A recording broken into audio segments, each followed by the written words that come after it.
চলে এসেছি আবার একটা নতুন ব্লগ নিয়ে। আর লাইটিংয়ের কাজটা দেখে বুঝতে পারছেন। আর এই ঠাকুরটা দেখুন তো, কৃষ্ণকালী ঠাকুর। এবারে বিখ্যাত কোথায় হয়েছে বলুন তো? বারাসাতে। ঠিক শুনেছেন। আর এই যে চারিপাশটা দেখছেন, বিকেল 5টা বাজছে। আমরা চলে গেছি বারাসাত, মানে বর্ধমান জেলা থেকে উত্তর 24 পরগনা জেলা, কালী পুজো দেখতে। শুধুমাত্র কি শখ আমাদের! বাইকে মোট আমাদের লেগেছে 80 কিলোমিটার যাওয়া, 80 কিলোমিটার আসা। ভাবতে পারছেন? শুধুমাত্র শখ।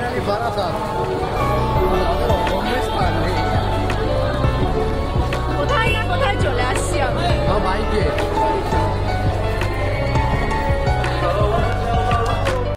আমার কর্তাকে একটু করে শুধুমাত্র ধরিয়ে দেওয়া আমার শখের কথা। যেই বলেছি বারাসাত, বলল চলো ঘুরে আসি। কালী পুজোর দিন উপোস করে সবার প্রথম যে প্যান্ডেলে চলে এলাম বারাসাতে, সেটা হলো পায়োনিয়ার অ্যাথলেটিক ক্লাব। এই বারাসাত আসতে কিন্তু কষ্ট কম নেই। বাইকের পেছনে শুধু মনে হয় বসে থাকা, রাত্রেবেলায় এসে কোমরের যন্ত্রণাটাই বোঝা যায়। শখ পূরণ যতদিন আছে করে নিই। এত সুন্দর লাইটিংয়ের কাজ দেখুন, দেখলেই মন ভরে যাবে। গুগল ম্যাপে মেরে চলে এলাম পায়োনিয়ার অ্যাথলেটিক ক্লাবে।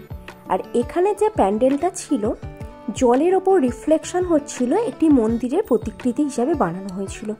ভীষণ সুন্দর প্যান্ডেল। বারাসাতের প্রত্যেকটা প্যান্ডেল দেখার মতো। এ বলে আমায় দেখ, তো ও বলে আমায়। কিন্তু আমরা একটা ভুল করে ফেলেছি, 5টা থেকে বাইকও নো এন্ট্রি। আমরা যদি বেলাবেলি আসতে পারতাম, তাহলে বাইকে করে মোটামুটি বারাসাতের অনেক ঠাকুর কভার করতে পারতাম। যেহেতু 5টা 10-এ আমরা ঢুকেছি, তাই আমাদের বাইক রেখে দিয়ে হেঁটে হেঁটে প্রায় 3-4 কিলোমিটার হেঁটে হেঁটে আমরা কিছু কিছু ঠাকুর দর্শন করেছি। আর প্যান্ডেলের কথা নাইবা বললাম, আপনারাই দেখতে থাকুন। যদিও ভিডিওতে খুব সীমিত ঠাকুর এবং প্যান্ডেল আছে, তো যে কটাই আছে সেগুলোই সবকটা বিখ্যাত বিখ্যাত। তো আপনারা দেখতে থাকুন প্যান্ডেল।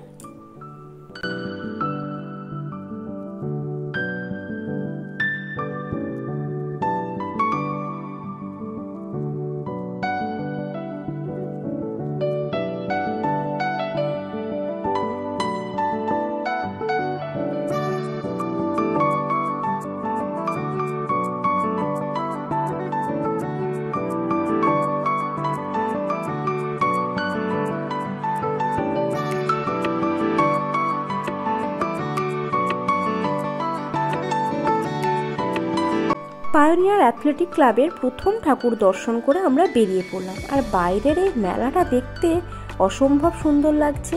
এই এত বড় বড় নাগরদোলা, এই যে এইভাবে ঝুলন্ত যেটা যাচ্ছে, এগুলোই বসতে খুব মন চাইছে। বারাসাতে অলিতে গলিতে কালী পুজো পাবে, কিন্তু সব ঠাকুর দেখতে গেলে তো আমাদের রাত কভার হতে হবে। যেহেতু আমাদের ফিরতে হবে, তাই আমরা নেক্সট চলে গেলাম নবপল্লী অ্যাসোসিয়েশনে। সেখানে করেছিল চন্দ্রোদয় মন্দির। মন্দিরটা বাইরে থেকে দেখুন, বেশ সুন্দর এবং অনেকটা উঁচু। প্রত্যেকটা প্যান্ডেল এখানে দেখার মতো। চলুন এই মন্দিরেরও ভেতরটা দেখে নেওয়া যাক।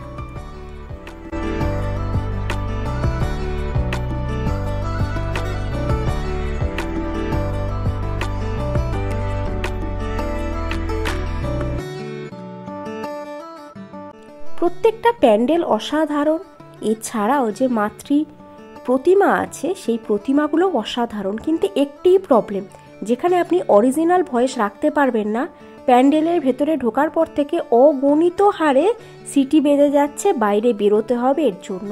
কারণ স্বাভাবিকভাবে আমার আপনার মতো কিছু পাবলিকই আমরা ফটো এবং ভিডিও করার জন্য ভিড় করছি। তাই 2-3 সেকেন্ডও দাঁড়াতে দেওয়ার আগেই সিটি বাজিয়ে বাজিয়ে কানে ঝালাপালা ধরিয়ে দিচ্ছে।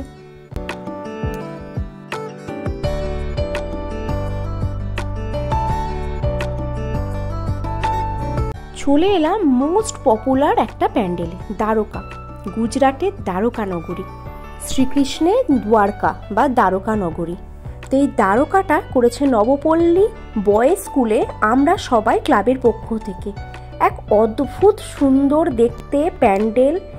এটা প্যান্ডেল না দক্ষিণ ভারতের কোনো সিনেমার জন্য শুটিং সেট তৈরি করা হয়েছে ধরতে পারবেন না। অসাধারণ সুন্দর একটা প্যান্ডেল। দ্বারকা নগরী আমি যদিও দেখিনি বা যাইনি, তো এখান থেকে দেখে মন ভরে যাচ্ছে। কাতারে কাতারে মানুষের ভিড়। আমরা গেছিলাম কালী পুজোর রাতে।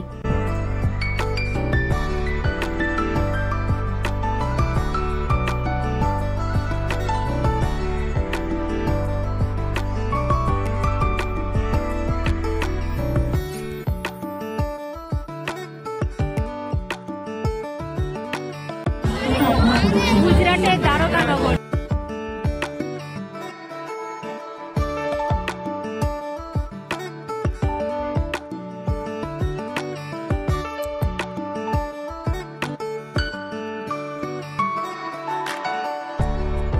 এবার আমরা মন্দিরের ভিতরে প্রবেশ করব। যেহেতু দ্বারকা শ্রীকৃষ্ণের সঙ্গে সম্পর্কিত, তাই এখানের যে মূর্তিটি আছে মায়ের, সেটি হচ্ছে কৃষ্ণকালী মূর্তি। তো এটা সবাই মোটামুটি জেনে গেছেন যে কৃষ্ণকালী মূর্তি। এবারে ভীষণ প্রবাস, এই দেখুন, অর্ধেক কৃষ্ণ অর্ধেক কালী, অসাধারণ দেখতে লাগছে।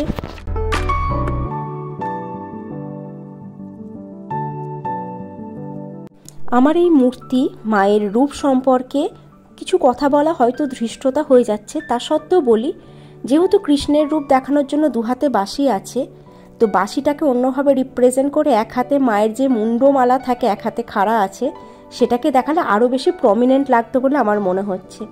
যাই হোক, বললাম না, এই ব্যাপারে কথা বলাই আমার ধৃষ্টতা। অসাধারণ দেখতে লাগছে এই কৃষ্ণকালীর রূপ, প্রতিটা মানুষের মন জয় করেছে।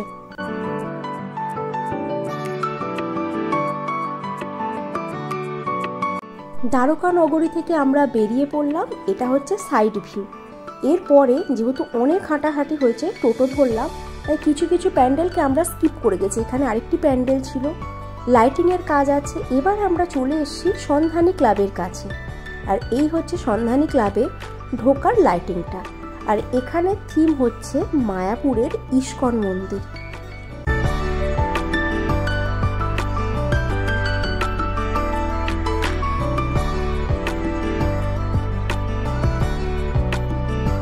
এত সুন্দর ইস্কন মন্দিরটা লাগছে, যদিও প্যান্ডেলটা টোটালটা সাদা, এটা লাইটিংয়ের জন্য হলুদ আর সবুজের রিফ্লেক্টটা হচ্ছে। তবে এখানে যারা কীর্তন গাইছে তাদের একটুখানি আওয়াজটা আমার কানে লাগছে, একটু শুনে নিন আপনারাও।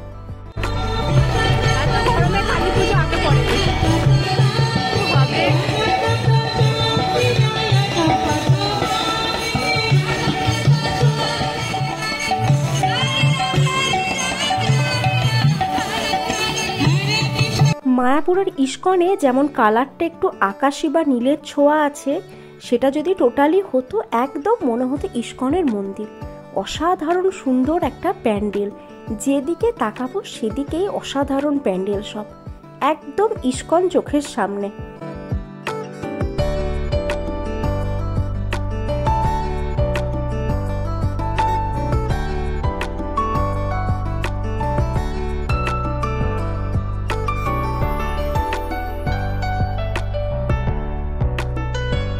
ইস্কনে যেমন রাধা কৃষ্ণ মাঝখানে আছে এবং চতুর্দিকে তাদের সখীরা, এদিকে গৌরনিতাই সবাই রয়েছে, এখানে মাঝে মা কালী এবং চতুর্দিকে তারা।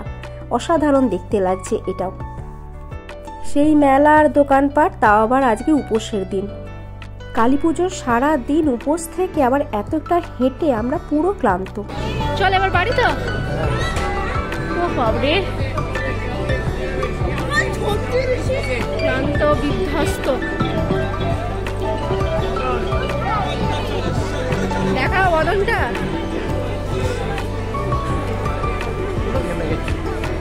এত দূর থেকে এসে শুধুমাত্র সব পুরনো বাপরে রক্ষে করো।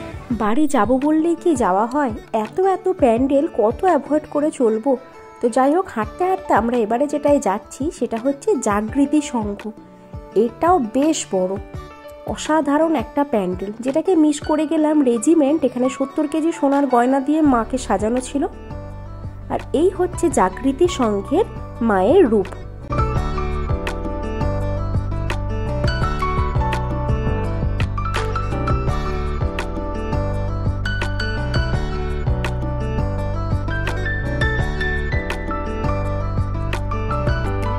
বারাসাতের মাতৃদর্শন আপনাদের সবার কেমন লাগলো? এছাড়াও আরও অনেক প্যান্ডেল করেছে, যেগুলো আমরা বাইরে থেকে দু একটা ভিডিও নিয়েছি, আর বাদবাকি সব স্কিপ করে গেছি। তো আজকের এই বারাসাত কালী পুজো দর্শন এইটুকুই। দেখা হচ্ছে অন্য কোনো ভিডিওর সঙ্গে।